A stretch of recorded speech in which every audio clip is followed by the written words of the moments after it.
Good morning मैत्रिणींनो. तर आज मी सकाळचंच तुम्हाला मॉर्निंग रुटीन दाखवत आहे जे की सगळ्यांचंच असतं. अगदी मुलं जाताना खूप घाई गडबड असते. मी सकाळ सकाळी पीठ मळून घेतलं, इकडे दूध तापायला ठेवलं. दुधाची मस्तपैकी उकळी आली होती. ते झाल्यानंतर लगेचच पीठ मळलेलं होतं तेही मुरलं होतं चांगलं. मग चपाती करून घेतली आणि सकाळी इतकी घाई गडबड असते की काय विचारूच नका. अगदी आपण काय करतोय, आपण कसे दिसतोय ह्याकडं तर आपलं अजिबात लक्षच नसते. तर माझं इथं आत्ता चपाती बनवून झालेली आहे. त्यानंतर आता मी एक मोठा बटाटा घेतला आहे. पट अशी त्याची सालं काढून घेतली. त्यानंतर तो चांगला धुवून घेतला आणि त्यानंतर कट करून घेतला. आता ह्याचे मी बनवणार होते बारीक काप, म्हणून बटाटा असा आडवा चिरून घेतला आणि त्याचे बारीक बारीक असे काप बनवून घेतले. आता तवा गरमच होता, त्यामध्ये थोडंसं तेल घातलं आणि त्या तेलामध्ये असा बटाटा थोडासा मोकळा करून घालून दिला. आता त्यावर थोडंसं हळद, चटणी आणि मीठ बस इतकंच घालायचं आहे.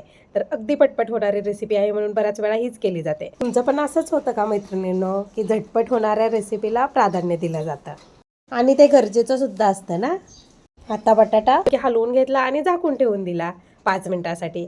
तर चला तोपर्यंत आपण इथं नाश्त्याची पण तयारी करून घेऊया. इथे दूध गरम केलेलं होतं, चपाती त्याच्याबरोबर हे देऊन आले. त्यानंतर डबा भरायला घेतला. तर इथे मी आता चपातीही घातली आहे. बघते तर बटाटा खूपच गरम होता. म्हणलं की हा न पॅक करता थोडासा वरतीच ठेवून देऊया. त्यानंतर पाण्याची बॉटलही भरून घेतली. त्यानंतर वेण्या घालायच्या होत्या. वेण्याही घालून घेतल्या. सकाळी किती घाई असते आणि आज मुलगा स्कूलमध्ये जाणार नव्हता. त्यामुळेच मी आज हे सगळं शूट करू शकले. दोघांचं असलं की बाप रे बाप, काही गडबडती. त्यानंतर टिफिन इथं बॅगमध्ये आणून दिला. आता बॅग बाहेर घ्यायचंही काम आपलंच आणि बघते तर काय बॅग उचलत नव्हते. इकडे शूज तर काढून ठेवलेलेच होते तोपर्यंत.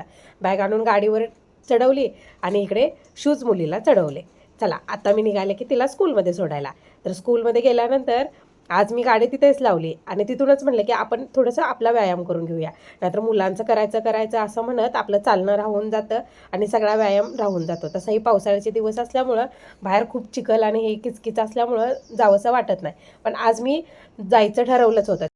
आपल्या सगळ्यांना व्यायामाची खूपच जास्त गरज असते, पण आपण आपल्याकडं कायमच दुर्लक्ष करतो. म्हणूनच वेळेत काळजी घेतलेली खूप महत्त्वाची असते. देवपूजा करायला फुलं काढून घेतली.